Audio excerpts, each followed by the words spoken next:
Oke, kita sudah kedatangan Duta Setgol Bojonggede. Ada Kak Citra di sini. Halo, halo. Kak Citra di sini di sini kita undang sebagai perwakilan dari Aliansi Nasional Reformasi KUHP. KUHP, ya. Oke, benar. Tadi tag pertama salah soalnya. Dan juga tadi Kebalik. Kak Citra dari selaku Direktur Lembaga Bantuan Hukum Jakarta. Di sini kita akan ngobrolin terkait dengan produk hukum yang baru disahkan pada tanggal 6 Desember 2022 kemarin. Kalau teman-teman masih ingat itu namanya KUHP terbaru atau kalau kita dulu nyebutnya apakah RKUHP ya kita bilangnya. RKUHP ya sebelumnya. RKUHP yang dimana di tahun 2019 lalu sempat ditolak wacananya waktu wacana pengesahannya. Kalau teman-teman masih ingat di 2019 ada reformasi di korupsi dan salah satu poin tuntutannya adalah penolakan terkait dengan pengesahan RKUHP ini. Tapi sebelum itu saya mau tanya dulu nih ke Kak Citra, emang sebenarnya kita perlu gak sih RKUHP yang baru? Ya, jadi memang KUHP yang sebelumnya itu tahun 46 ya, warisan kolonial Belanda gitu. Jadi benar-benar baru merdeka, itu produk ini ya? Iya. Produk kepepetnya? Iya, jadi dia kemudian di dalam KUHP lama ini, kita mungkin bisa sebutnya lama ya. KUHP lama ini sebetulnya old schoolnya KUHP. Dia banyak sekali pasal-pasal yang udah nggak sesuai dengan peradaban hari inilah kira-kira gitu. Dan sudah banyak sekali putusan MK yang mencabut beberapa pasal dan lain sebagainya. Dan tentunya dengan peradaban hari ini kita butuh aturan yang bisa memberikan rasa aman bagi semua warga negara. Nah, tapi dengan catatan dalam KUHP tersebut tidak perlu atau tidak boleh ada pasal-pasal yang bermasalah. Nah, artinya kita sebetulnya ingin sekali ada KUHP baru yang dia semangatnya betul-betul mendekolonialisasi KUHP yang sebelumnya, gitu. Terus gimana kalau dari Kak Citra sendiri atau dari aliansi melihat RKUHP yang baru desain kemarin, apakah itu sesuai dengan spirit kan yang selalu disampaikan sama Prof Edi dan juga pendengung-pendengungnya bahwa ini sudah sesuai dengan semangat anti kolonialisme gitu dengan produk KUHP buatan kita sendiri. Nah, kalau dari Kak Citra gimana ngelihat KUHP yang disahkan kemarin? Iya, jadi kalau kita sama-sama cek, ternyata dia tidak betul-betul menjawab atau betul-betul mengangkat semangat dekolonialisasi atau anti kolonial. Justru malah dia merekolonial KUHP lama. Karena pasal-pasal yang udah dicabut alias pasal warisan Belanda yang sudah dicabut oleh putusan MK itu malah dihidupkan kembali oleh pemerintah dan DPR. Jadi kalau mereka menggaungkan semangat dekolonial, tentu sebaliknya malah semangatnya malah rekolonial gitu. Kembali ke masa kolonial ya. Betul. Nah, kemudian kan ada yang sering dibilang, oh ini banyak kok pasal-pasal yang baik, banyak pasal-pasal yang baik. Mungkin kalau ada pasal-pasal yang buruk silahkan gugat ke MK gitu. Nah, apakah kemudian, ini kan saya bukan anak hukum ya, mungkin juga banyak teman-teman yang nonton video ini bukan orang hukum. Apakah kemudian itu bisa dijadikan pembenaran gitu? Misalkan ada 100 pasal gitu ya, terus kemudian ada 98 pasal yang baik dan 2 pasal yang buruk, itu apakah bisa jadi semacam ini ya, penguatan ya, oh ini peraturan yang bagus kok gitu? Nggak bisa, karena ternyata pas kita cek jauh lebih banyak persoalannya. Tadi kan saya bilang dia melanggar hak asasi manusia apa saja. Satu, kebebasan kita untuk menyampaikan pendapat, berkumpul, berekspresi. Kedua, juga intervensi terhadap ranah privat. Nah, dua hak ini ketika kemudian dibiarkan tetap ada dalam KUHP lama, tentu kehidupan kita baik ranah publik maupun privat itu akan tercerabut hak-haknya gitu ya. Misalnya kalau kita lihat buat teman-teman mahasiswa hari ini yang kita sangat apresiasi bahwa teman-teman mahasiswa orang muda hari ini sangat sangat ingin sekali berkontribusi terhadap negeri dengan menyampaikan pendapatnya di muka umum. Tapi dengan adanya KUHP baru sekarang justru malah sudah tidak bisa, sulit, dilarang. Jadi saya mau bilang ini demokrasi bukan lagi ruangnya disempitkan, tapi demokrasi sudah mati. Nah, tadi pertanyaan soal apakah nanti kalau gitu kita akan ke MK aja satu persatu. Nah, ini kan sebenarnya jalur yang sudah kondisikan ya, jalur yang sudah disediakan. Kan statement dari Presiden, DPR, setiap kali kita teman-teman masyarakat sipil, warga itu menolak adanya peraturan perundang-undangan yang merugikan masyarakat, oh yaudah silakan gugat ke MK. Cabut pasalnya satu persatu. Pertanyaan saya, apa bedanya dengan KUHP yang lama? Kan yang menurut para tim perumus dan pemerintah, KUHP lama itu harus diubah dibikin KUHP baru karena udah banyak sekali pasal yang tambal sulam. Nah terus sekarang kita mau tambal sulam lagi. Kira-kira begitu. Berarti kan logikanya jadi nggak sesuai. Dan juga MK saat ini situasinya sudah dikooptasi gitu ya, bahwa MK itu presiden sebagai penyusun undang-undang gitu ya, pihak yang kemudian mengesahkan KUHP ini sudah memberikan penghargaan kepada hakim-hakim MK pada saat momentum mendekati atau pada saat proses pengesahan Undang-Undang Cipta Kerja. Nah itu kan conflict of interest. Terus kemudian kedua, Undang-Undang MK juga sudah direvisi. Kemudian ketiga, Hakim MK juga salah satunya adalah adik ipar dari presiden. Lalu kemudian keempat, hasilnya kita bisa bilang MK dikooptasi. Hasilnya atau buktinya adalah dengan Undang-Undang Cipta Kerja kemarin yang di GR sama teman-teman baik formil maupun material. Materialnya tidak disentuh, ketika formilnya frasa putusannya adalah inkonstitusional bersyarat. Nah, lembaga ini kan sebetulnya dihadirkan untuk menguji apakah dia bertentangan dengan Undang-Undang Dasar atau tidak, inkonstitusional atau tidak. Kenapa ada frasa bersyarat? Frasa bersyarat artinya dia sudah dianggap sebagai bagian dari negosiasi gitu ya, antara MK, Presiden, DPR sebagai pembentuk undang-undang itu sendiri. Jadi kalaupun nanti kita harus ke MK mencabut satu persatu pasal itu, ya itu nggak bisa jadi jaminan juga bahwa KUHP ini nanti juga nasibnya nggak akan sama, nggak akan beda dengan Undang-Undang Cipta Kerja yang sekitar tahun lalu ya. Iya, gitu, 2021 dinyatakan konstitusional bersyarat. Iya, soalnya ini ya apa ya yang selalu dibilang kan, oh ini adalah produk anak negeri gitu ya, kan, kayak semua yang mau dijual tuh harus ada tagline anak negerinya ya. Iya.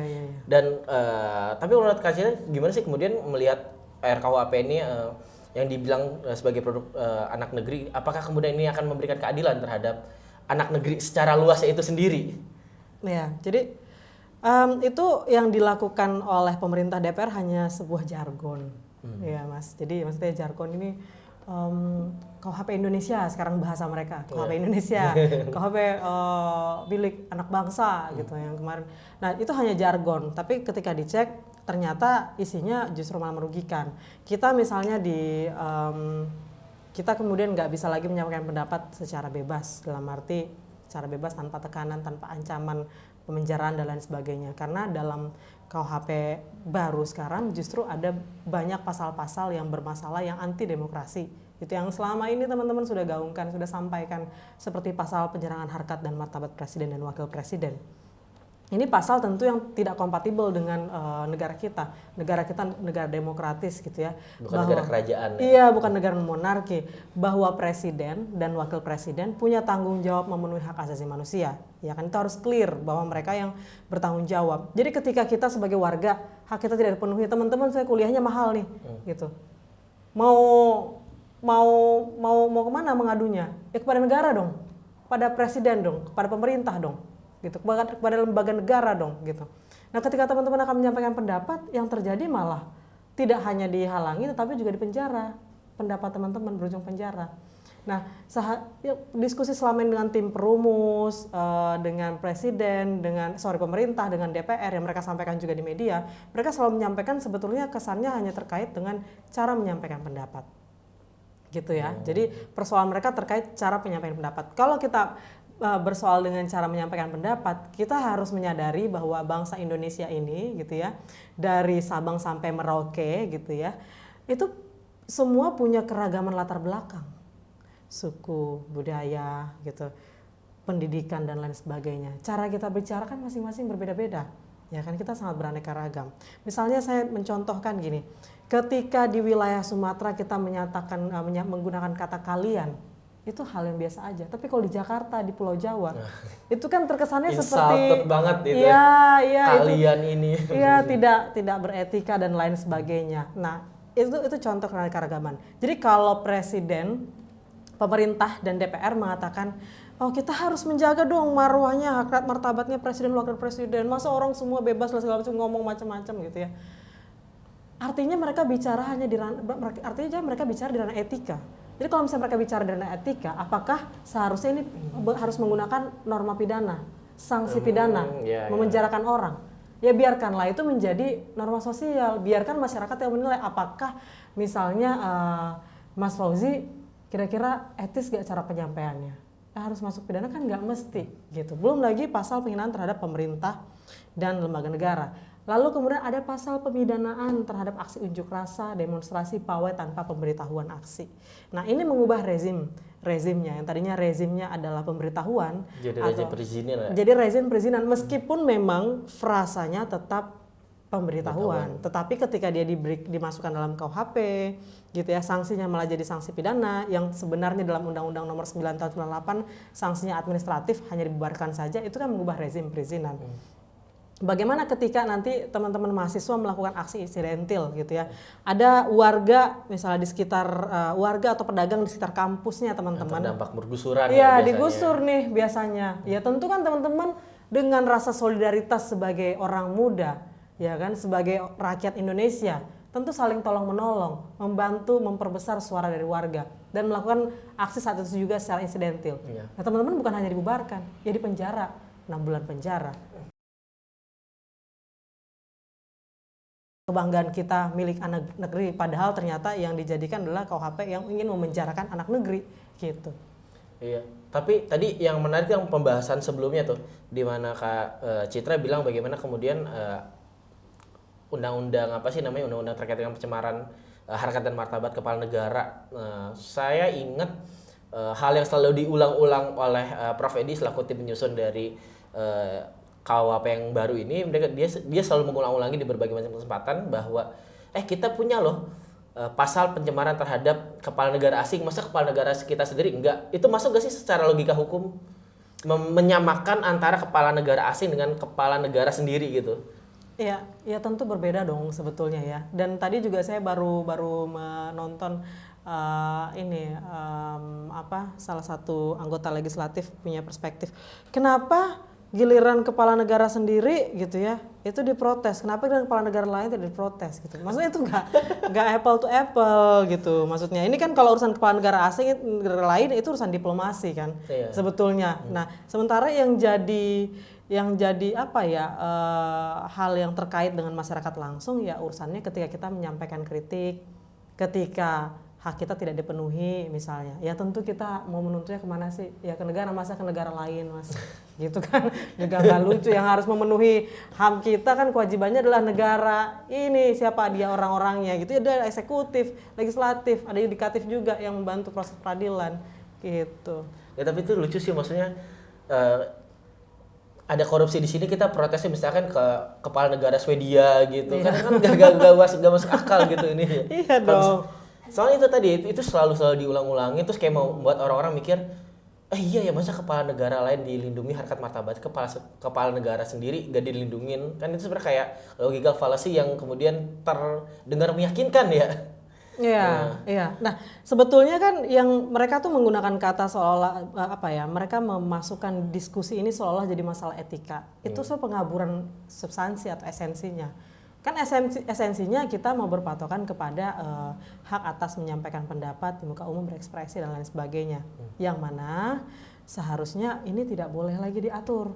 Putusan MK pun sudah mencabut sebetulnya gitu ya. Karena dia akan berpotensi melanggar. Nah, Kak, saya itu belum dipencet ya? Suaranya. Udah deh. Okay. Sorry. Kita lanjut ya. Iya, lanjut. Nah, jadi ya dia kalau kita lihat penjelasannya. Nah, kita kan berulang kali protes bahwa wah ini akan melanggar penyampaian pendapat gitu. Nah, kita cek di penjelasan. Sempat penjelasannya saya lupa di draft bulan berapa ya, kayaknya sekitar bulan Juni. Di sana dijelaskan bahwa diberikan pengecualian. Jadi mereka memberikan pengecualian. Jadi pasal ini akan dikecualikan jika untuk kepentingan umum. Apa itu kepentingan umum? Menyampaikan kritik terhadap kebijakan yang bertentangan dengan pemerintah, yang mana harus memuat uraian, Mas.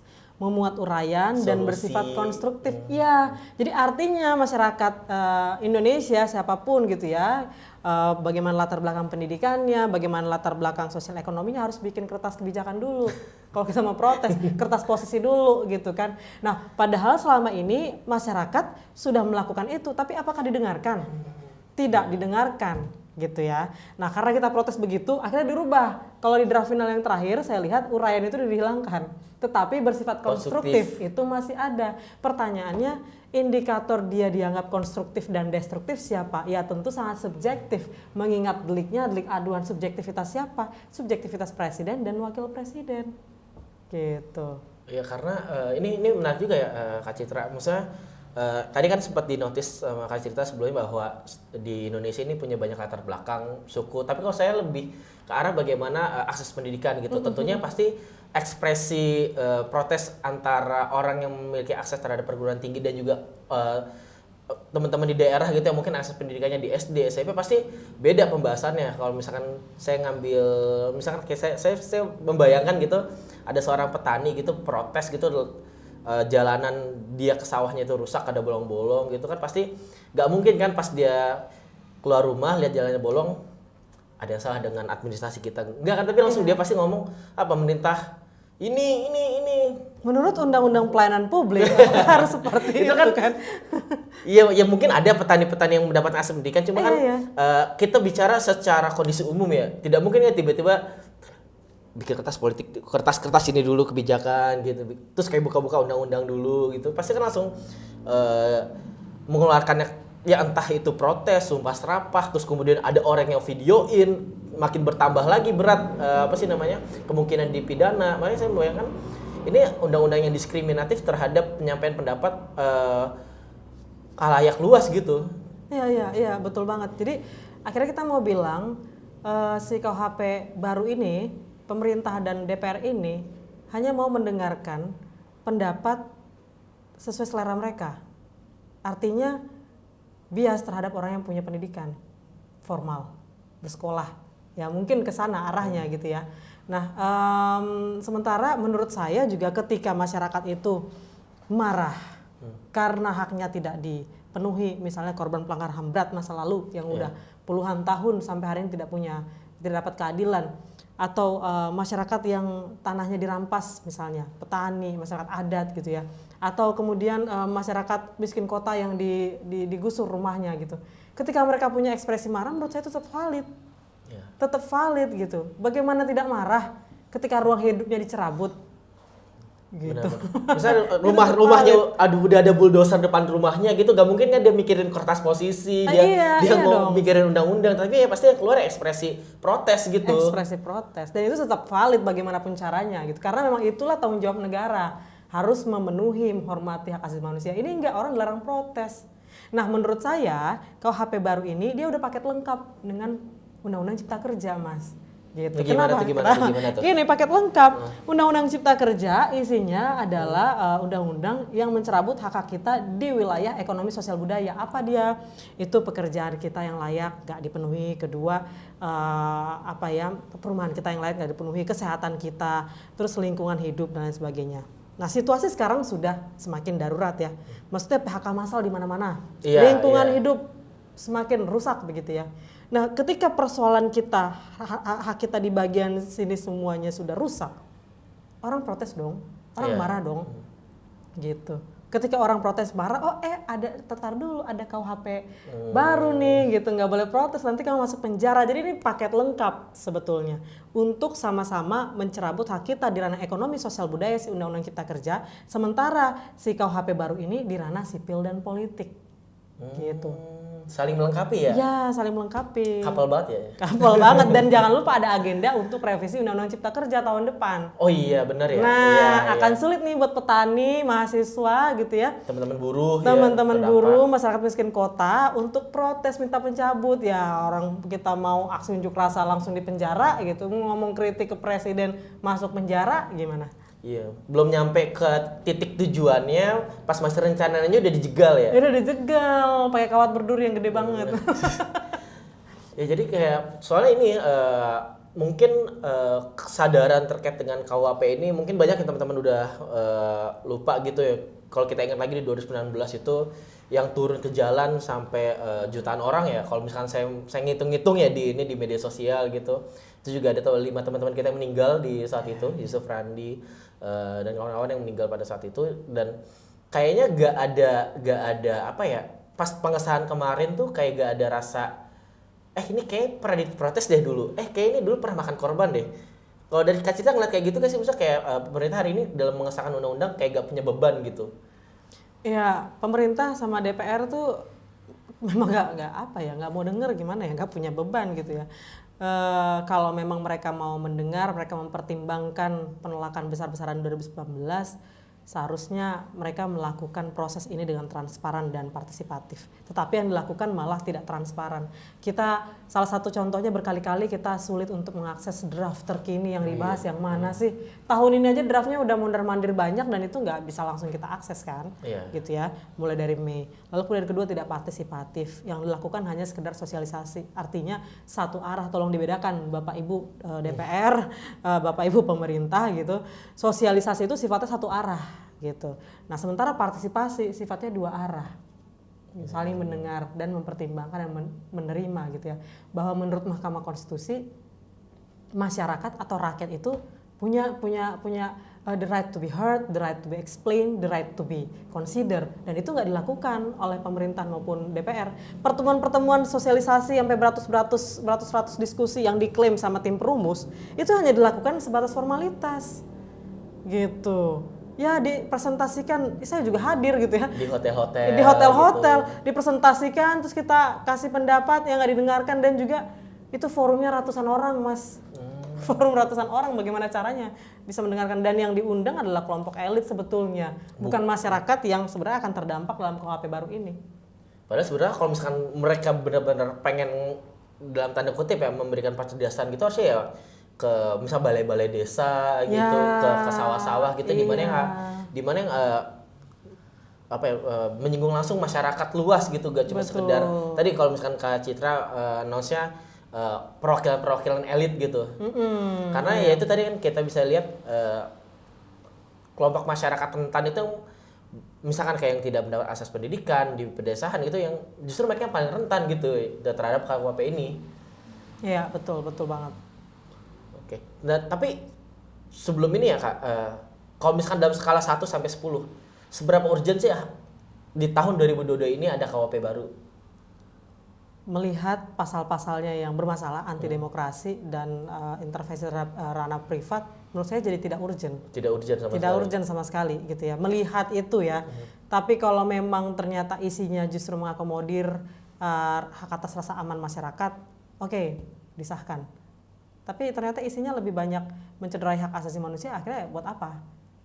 Gitu. Iya.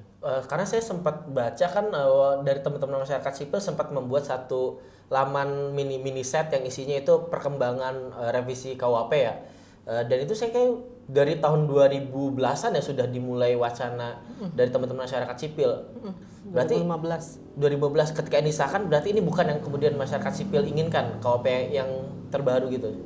Ya, untuk isinya memang bukan semua yang kita inginkan, dalam arti masih banyak catatan ya. Memang ada beberapa hal yang diakomodir, misalnya seperti definisi tentang perkosaan jauh lebih komprehensif gitu. Tapi dibalik itu jauh lebih banyak. Artinya kan kita mau bilang kita masih punya banyak waktu kok, gitu. Kenapa harus buru-buru disahin? Kita masih punya banyak waktu, kenapa harus buru-buru disahin? Dan bertahun-tahun dilakukan pembahasan, persoalannya masih itu terus. Ya artinya persoalannya itu terus, artinya kayak kita menolak ada pasal penyerahan harkat dan martabat presiden, wakil presiden dan lain sebagainya tadi, itu bukan hal baru, udah terus-menerus. Tapi jadi pertanyaannya, kenapa pemerintah, presiden dalam hal ini juga DPR nggak mau dengerin? Gitu. Yang bikin lama kan mereka sebetulnya. Kita udah kasih berkali-kali banyak sekali kertas kajian, Mas, gitu. Teman-teman mahasiswa juga berapa kali demonstrasi. Mahasiswa demonstrasi pasti menggunakan rilisnya tuh hasil apa? Hasil kajian. Kenapa nggak didengarkan? Gitu. Lalu buat apa KUHP ini sebetulnya? Orang kita menolak kok. Dan dengan disahkan ini berarti kalau saya nggak salah 3 tahun lagi ya kemudian baru bisa berlaku. Implementasi ya. Itu berarti 2025 Desember gitu ya? Ya mungkin sekitar. Sosialisasi ya 3 tahun. 3 tahun sosialisasi terus kemudian baru berlaku ya? Ya, karena menurut mereka ada masa mereka mau sosialisasi ke aparat penegak hukum atau kepada warga. Nah itu tadi frasanya sosialisasi, ya udah. Satu arah doang. Iya, satu arah doang. Mau nggak mau harus mau. Iya. Jadi kayak pilihannya itu adalah tidak ada pilihan itu tidak sendiri ada pilihan. gitu. Iya dong. Oke. Nah, saya mau ngomong ini cuma agak kasar ya. Cuma ya saya sempat ketemu beberapa teman-teman terus kemudian mereka membuat sebuah protes bahwa ini kan yang bikin kan orang tua ya, guru besar otomatis pada usianya ya mungkin paling muda ada Perfedi gitu, tapi di sisanya tuh umurnya 50-60 gitu. Sedangkan kalau kita tahu sendiri sistem hukum itu adalah mengikat gitu. Sepakat atau tidak sepakat dengan hukum itu kita tetap kena kan gitu ya, secara konsep hukumnya. Dan akhirnya ya kelompok muda ataupun juga kelompok setelahnya yang kemudian merasakan dari undang-undang ini. Dari Kak Citra sini gimana nih kemudian melihat nih sebagai masih muda kan? Masih muda dong. Masih muda, Masih muda dong. Masih merasa muda ya? Masih merasa muda. Bagaimana kemudian dampaknya KUHP terhadap kelompok anak muda ini? Ya, oke. Dampaknya tadi seperti yang udah saya jelasin tadi banyak banget ya. Terutama yang akan paling berdampak terkait hak teman-teman untuk menyatakan pendapat. Tadi pasal penyerangan harkat martabat Presiden Wakil Presiden, kedua penghinaan terhadap pemerintah dan lembaga negara, ketiga pemidanaan terhadap aksi unjuk rasa, demonstrasi dan pawai tanpa pemberitahuan, keempat yang ini juga paling penting dan baru-baru ini itu adalah pasal pemidanaan terhadap paham yang dianggap bertentangan dengan Pancasila. Nah, ini akan mengganggu kebebasan teman-teman mahasiswa maupun dosen untuk dalam konteks akademik gitu. Teman-teman akan sulit untuk kemudian menggunakan teori-teori tertentu pada saat melakukan kajian ilmiah atau membuat seminar-seminar nasional. Nah, akan kena pasal tuh dianggap bertentangan dengan ideologi Pancasila. Sementara ini sangat multitafsir. Siapa juga yang akan punya kewenangan? Pertanyaannya siapa yang punya kewenangan untuk menyatakan bahwa itu bertentangan atau tidak dengan ideologi Pancasila? Siapa akhirnya? Ya aparat penegak hukum yang juga disparitas pemahamannya juga luar biasa gitu. Ya mungkin di satu waktu gitu ya, di tahun 2026 gitu ya, ada satu mahasiswa dia menyembah kaleng kerupuk gitu ya, bisa dikena KUHP gitu karena bertentangan dengan kalau ini dengan Pancasila gitu. Iya benar banget. Menyembah kaleng kerupuk. Teman-teman yang suka dengan astrologi. Zodiak gitu ya. Percaya dengan zodiak, melakukan kajian soal astrologi. Nanti kalau semakin besar gitu ya, kelompok yang mempercayai soal astrologi jangan-jangan dianggap menjadi oposisi politik pemerintah dan dianggap bertentangan dengan Pancasila. Gimana? Tentu kan agak lucu ya, di penjara gitu ada 3 orang, satu lagi kamu kenapa saya mencuri, kamu kenapa membunuh, kamu kenapa, oh saya baca tarot. Iya, saya baca tarot. Saya baca tarot, saya ini saya Gemini soalnya.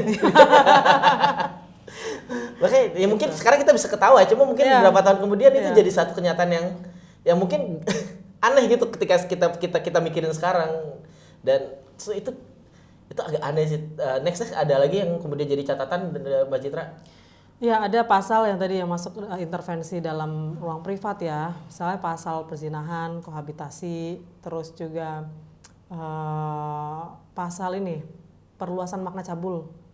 Jadi dia memperluas makna cabul sehingga teman-teman yang kemudian mengidentifikasi diri sebagai queer itu akan kemudian bisa masuk penjara juga. Nah, perzinahan dengan kohabitasi ini mereka menggunakan standar moral tertentu lah, kira-kira begitu. Nah, kalau bicara soal standar moral apakah langsung masuk penjara? Nah, kemudian juga perzinahan, kohabitasi ini ya. Ini sebetulnya nanti akan merugikan Indonesia sendiri untuk investasi di ranah pariwisata. Itu bahwa KUHP ini kan ada yang namanya asas teritorial ya. Jadi setiap orang yang ada di Indonesia ini maka tunduk juga dengan KUHP ini. Jadi misalnya jadi perzinahan, kohabitasi, pasal ini nantinya akan memenjara juga foreigner atau turis-turis asing di Indonesia.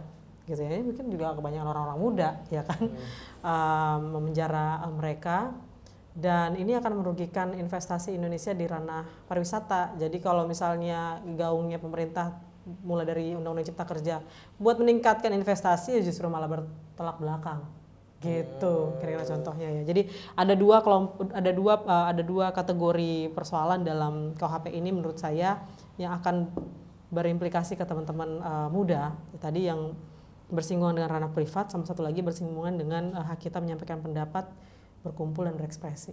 Oke, sama kemarin juga sempat beberapa kali notice terkait dengan pasal-pasal living law gitu ya. Oh iya, living law benar-benar. Nah ini saya juga mungkin teman-teman yang nonton ini kan banyak yang gak anak hukum nih. Apa sih yang dimaksud dengan living law itu? Living law itu artinya hukum yang hidup dalam suatu masyarakat lah ya, suatu komunitas masyarakat. Jadi pasal ini sangat multitafsir, luas sekali, karet sekali, karena dia kita mau bilang tadi soal keanekaragaman ya, bahwa kebiasaan kita di sini, kebiasaan warga di Bojonggede tentu beda dengan kebiasaan warga di Manokwari gitu kan. Nah, akhirnya hukum yang hidup juga beragam. Nah, tapi dia mau diatur dalam satu jenis pasal saja, satu pasal saja. Nah, yang mana nantinya pasal Living Law ini akan mengadopsi perda-perda diskriminatif yang menurut Komnas Perempuan ada sekitar 421 perda diskriminatif terhadap perempuan, baik secara proses penyusunan yang tidak melibatkan perempuan, juga secara substansi dia akan semakin melegitimasi subordinasi atau pelabelan terhadap perempuan. Nah, misalnya nanti teman-teman mahasiswa atau mahasiswi, teman-teman mahasiswa perempuan habis kegiatan UKM ya namanya ya, kegiatan mahasiswa, organisasi mahasiswa itu pulangnya malam gitu ya, kayak misalnya anak-anak moot court atau anak-anak hukum biasanya akan ada kompetisi, jadi mereka akan nginep di kampus terus pulang malam. Nah, menggunakan pasal Living Law ini akan dianggap bertentangan dengan kebiasaan masyarakat di tempat itu, karena ada perda-perda yang memang mengatur bahwa perempuan itu tidak boleh keluar malam, cara perempuan berpakaian itu juga diatur. Nanti ke depan buat teman-teman muda, khususnya teman-teman muda perempuan, ini akan mengancam ruang kita berekspresi gitu ya, ruang kita kemudian bisa berperan di ruang publik. Oke, tapi kan kalau tadi kan secara konsep Living Law itu adalah kemudian perda yang diundang-undangkan ya jatuhnya. Ya, perda diskriminatif di beberapa provinsi lah. Itu nanti apakah berlaku di daerah tersebut atau secara luas? Nah ini, kamu aja bertanya. Kalau kamu bertanya, artinya di KUHP-nya jelas tidak jelas gitu. Kalau menurut yang disampaikan oleh tim perumus, itu hanya akan berlaku di wilayah itu saja, misalnya gitu ya. Nah, tapi bagaimana dengan pemahaman aparat penegak hukum yang beragam ini juga? Gitu. Ya kalau misalnya semuanya hanya ada di pemikiran gitu ya, diskusi para tim perumus, dosen-dosen, pemerintah, DPR gitu. Berapa ratus, berapa ribu aparat penegak hukum yang nanti akan menindak kita. Dan pertanyaannya gini, oke lah kalau misalnya tim perumus mengatakan itu hanya berlaku di wilayah itu sendiri. Ya tapi kalau itu berlaku di wilayah itu sendiri. Tapi kalau diskriminatif masa kita harus tetap biarkan ada pasal itu? Gitu ya. Misalnya di Aceh, perda diskriminatif di Aceh terhadap perempuan. Apakah negara tidak mau melakukan tanggung jawabnya untuk melindungi perempuan? Justru malah jadi jadi validasi dari perda yang diskriminatif sebelumnya. Iya, satu validasi perda diskriminatif sebelumnya, negara mengabaikan.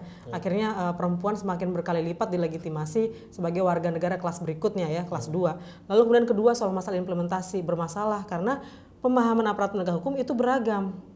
Gitu. Bisa menjaminkah dengan 3 tahun sosialisasi ini akan mengubah perspektif aparat penegak hukum?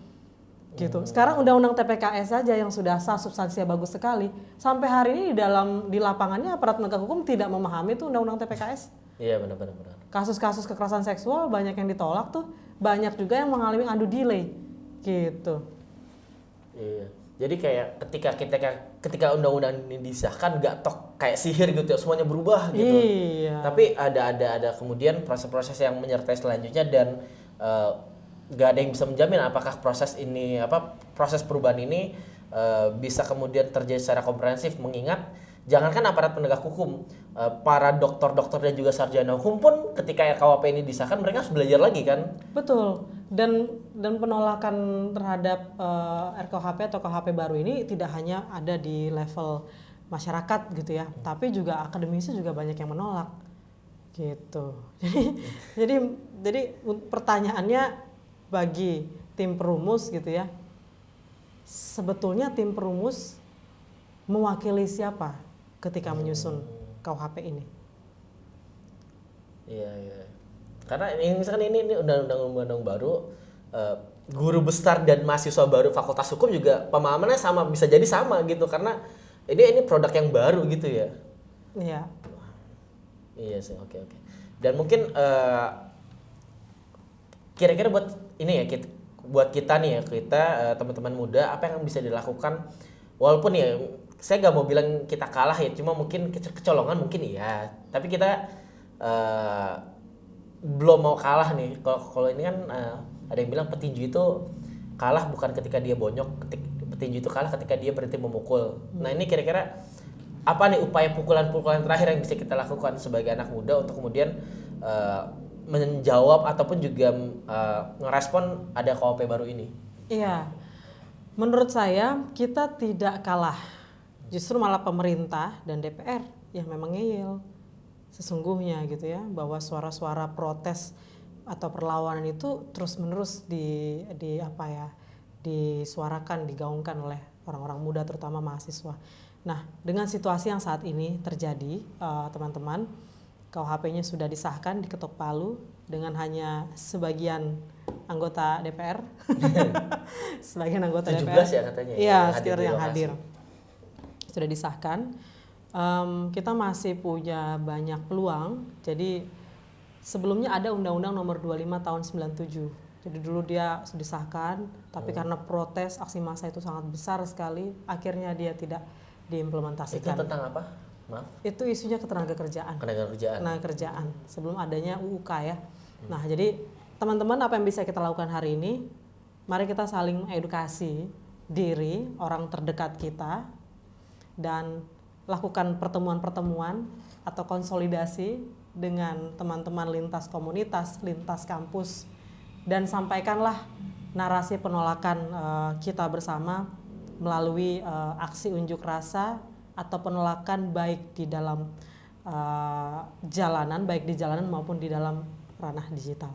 Oke, berarti disahkannya ini berarti belum final ya? Masih kemudian banyak... Kita masih punya harapan dong. Cara-cara yang bisa kita ketemu. Betul. Dari teman-teman aliansi gimana mau bawa ke MK? Jawabannya tadi sudah.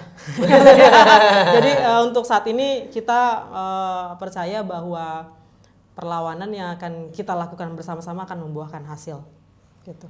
Baik, terima kasih Kak Tirta untuk tadi saran-saran terkait dengan undang KUHP ini dan dampaknya kepada anak muda khususnya. Juga ingin nyampe juga teman-teman bahwa itu tadi kita selama kita belum berhenti mukul nih, kita berarti belum kalah nih. Jadi entah gimana melalui cara yang bisa teman-teman lakukan, entah itu turun ke jalan, entah itu menuliskan artikel gitu atau apa, atau ya sekedar nge-tweet bikin cool tweet gitu ya ininya. Lakukanlah hal-hal yang bisa kita lakukan, dan ya ini kita gerak bareng lah. Semoga ya undang-undang yang bermasalah ini nggak jadi nggak kemudian membuat keadaan yang hari ini udah buruk jadi lebih buruk lagi. Ya, betul. Mungkin itu buat diskusi kita kali ini. Sampai jumpa di diskusi berikutnya. Belum ada tagline.